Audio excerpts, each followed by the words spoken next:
Chapter 12, Communicating in the Internet Age. As the opening vignette of this chapter illustrates, open communication is essential to organizational success, particularly in modern organizations. After reading the material in Chapter 12, you should be able to describe the perceptual process model of communication, describe the barriers to effective communication, and contrast communication styles. You should also be able to identify and discuss the importance of nonverbal communication. Further, you should be able to discuss the 5 dominant listening styles, as well as various communication technologies such as the Internet, email, blogs, and teleworking. We begin our discussion with the concept of communication. Chapter 12 focuses on the importance and elements of effective communication. For our purposes, communication is defined as the interpersonal exchange of information and understanding between individuals. Here we see the perceptual model of communication. This model consists of a sender, a message, and a receiver.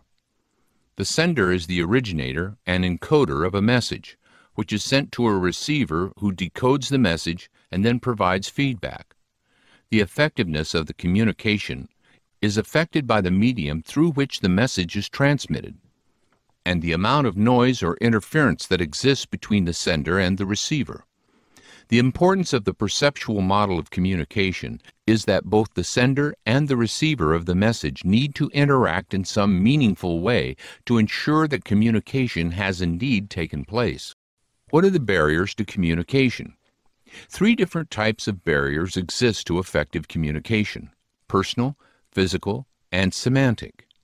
Some of the more well-known personal barriers include the inability to effectively communicate, the manner in which people process or interpret information, the level of trust between the people engaged in the communication, as well as prejudices and stereotypes that color our perceptions.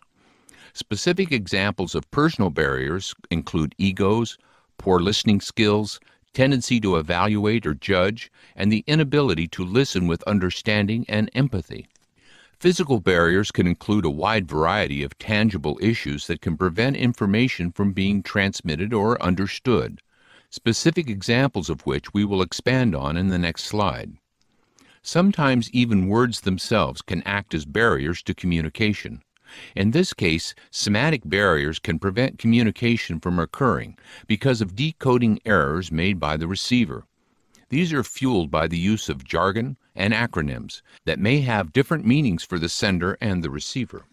Continuing from the previous slide on barriers to communication, the specific physical barriers include time zone differences, telephone line static, distance from others, crashed computers, and office design. Communication is at the center of all that we do. In fact, communication competence is so important that it can affect our professional upward mobility. As can be seen in this slide, upward mobility largely depends on communication competence. Communication competence is affected by your communication abilities, such as cross-cultural awareness and level of defensiveness. The situational factors involved, such as the company's policies and the organizational climate, and the individuals involved in the communication, such as a friend or a superior. Communication competence is influenced by 3 factors: one's communication ability, the situation, and the other individuals involved in the interaction. The 3 primary styles of communication include the assertive style, the aggressive style, and the non-assertive style. You could, for example, use an assertive style which is expressive and self-enhancing, but does not take advantage of others. Alternatively, you could use an aggressive communication style which is both expressive and self-enhancing, but takes advantage of others. Instead, you could exhibit a non-assertive style which is characterized by timid or self-denying behavior. For each of the communication styles explained in the previous slide, assertive, aggressive, or non-assertive, there are associated nonverbal and verbal behavior patterns. The assertive style is characterized by good eye contact, a strong and steady voice, and a serious tone. The verbal behavior associated with the assertive style consists of direct language and the use of I statements and the cooperative we statements. The aggressive communication style is characterized by nonverbal behavior such as leaning in too close, making threatening gestures, and using a loud voice. The behavioral patterns associated with aggressive communication consist of abusive language, sexist statements, or explicit threats or put-downs. Finally, the non-assertive communication style is characterized by little eye contact, downward glances, and slumped posture, along with fillers such as uhs, ums, you knows, etc. Nonverbal communication is a highly important dimension of communication. In fact, 80% of the communication is nonverbal. Sources for nonverbal communication include body movement and gestures, touching, facial expressions, voice tone, and eye contact. By mastering the nonverbal aspects of communication, one can improve the overall effectiveness of their communication. There are positive nonverbal actions that one can use, including maintaining eye contact, nodding your head to show that you're listening or that you agree, smiling to show interest, leaning forward to demonstrate your interest, and using a tone of voice that matches your message. There are also negative nonverbal actions that we must be aware of, including avoiding eye contact and looking away or down from the speaker, closing your eyes or tensing your facial muscle, excessive yawning showing boredom, and speaking too quickly or too slowly. Part of being a good communicator is being a good listener. We know that listening plays a very important part in ensuring that communication takes place effectively and with high quality. To enhance our ability to listen more carefully, this slide presents 10 keys to improve listening effectiveness. You can read each of the 10 keys and see the difference between what a bad listener does compared to the behaviors of a good listener. Do men and women really differ in terms of their communication styles? Research has shown that there actually are significant gender differences in communication styles, patterns, and effectiveness. The gender difference in communication is primarily based on linguistic style, that is, a person's characteristic speaking pattern. We now turn to the topic of communication in the modern age.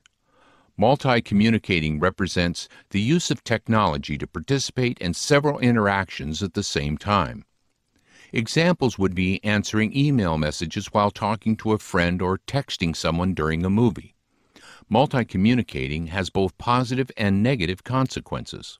Although it can promote efficiency, it can also create miscommunication and can cause stress or feelings of marginalization for those involved. It can also be annoying, both to those you are communicating with as well as those in your environment.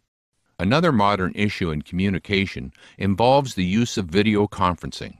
As organizations become more global and have offices in different locations, they can use technology to ensure effective communication.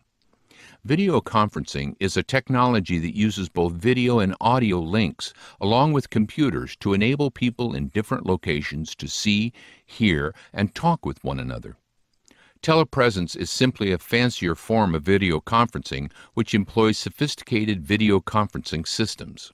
If technology can be used to help a geographically dispersed workforce, can it also be used to aid groups and teams within the organization?